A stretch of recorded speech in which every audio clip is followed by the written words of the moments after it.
Being on holiday is all about indulgence and relaxation. But if you delve into the culture of your destination, you'll find it all the more enriching, enlightening and enjoyable. That's especially true on Portugal's precious oceanic possession, the island of Madeira.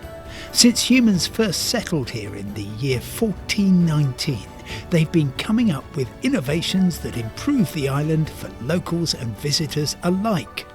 New ideas have continued into the 21st century, where a former fort on what was once an island overlooking the Bay of Funchal has been transformed. I think the most exciting cultural development of the past decade in Madeira is the Design Centre, the work of a globally recognised designer who happens to be from the island's capital.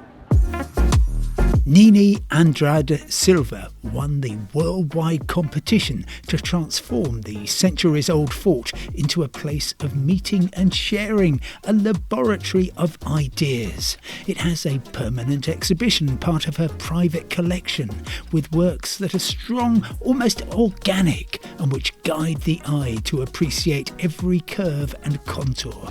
It's amazing. It's like if you are in the middle of the sea, but safe. It's really very nice. My way of living, it was I used to dream and then walk to my dreams, and then dream again and walk to my dream. A line leading to one's dreams is a constant concept in Nini's work, and to add to the sense that this is a dream location, there's an excellent bar and restaurant providing a fine perspective on the island's capital, Funchal. When Funchal was first settled in the early 15th century, it was the edge of the known world, a kind of prototype America. Today, the island's capital is draped beautifully across an amphitheatre that tumbles down to the harbour. In the narrow streets of the original settlement, there's plenty of street art. The city's highlights include the cathedral, which has a magnificently decorated interior, and nearby what's known as the Cathedral of Madeira wine. One aspect of the island's culture for which many visitors quickly develop a taste is fortified wine, simply known as Madeira. One of the original merchants, Blandis, is still ensconced in the heart of Funchal after over 200 years occupying a former Franciscan monastery. You can take a tour of the ancient wine lodge that happily ends with a tasting, which I enjoyed in the company of manager Ana Soares. Special thing about Madeira is one of the most long-lived wines in the world.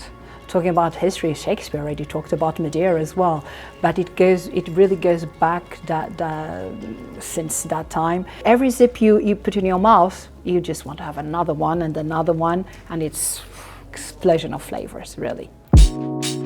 An important element of those flavours, the volcanic soil where the grapes are grown for both fortified Madeira and the island's table wines, which, after years of assiduous research, I can confirm are also very tasty. I wanted to make a journey to the source, to a vineyard where they actually create these wines. So I've come to the Quinta do Babusano, where I have met Gina. This project, we started everything in 2006, and we just produced the table wine, so white, rosé, red.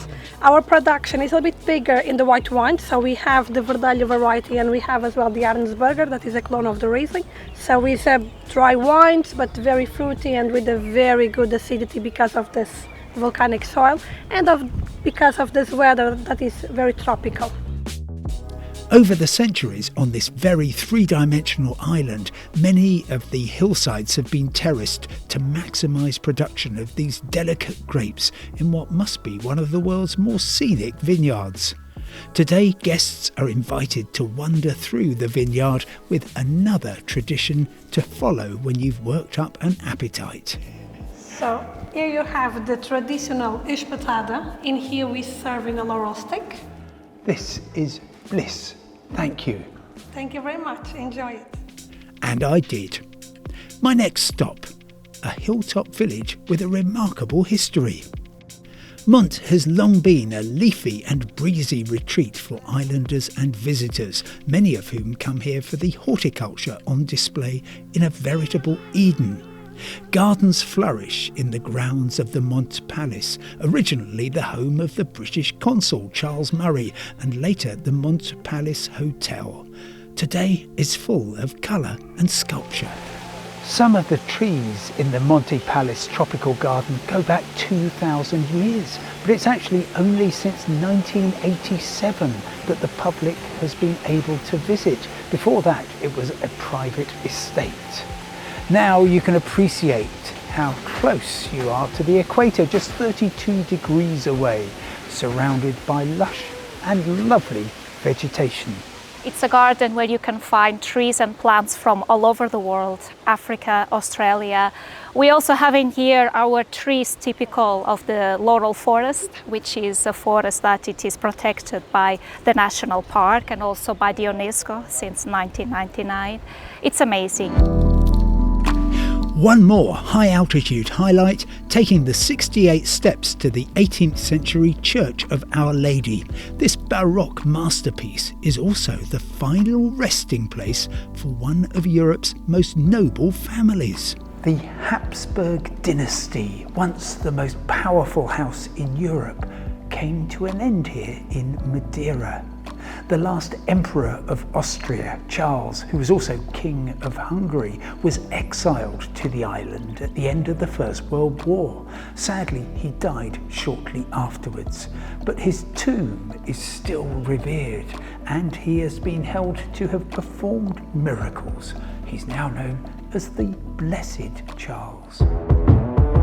Blessed he may be, but Emperor Charles is by no means Madeira's greatest celebrity. Born in 1985, incredibly successful for the past 2 decades, and still paid a fortune to travel the world. No, not me, Cristiano Ronaldo.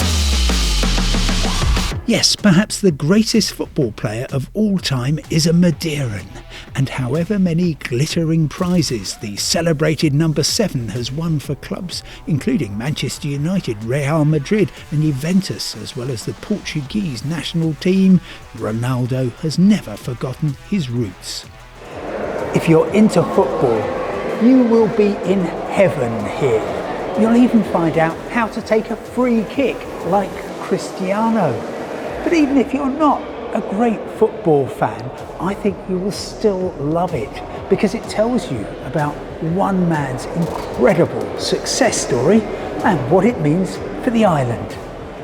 With so much local culture on offer, from wine to football, well, maybe you should allow yourself a bit of extra time, as Cristiano might say.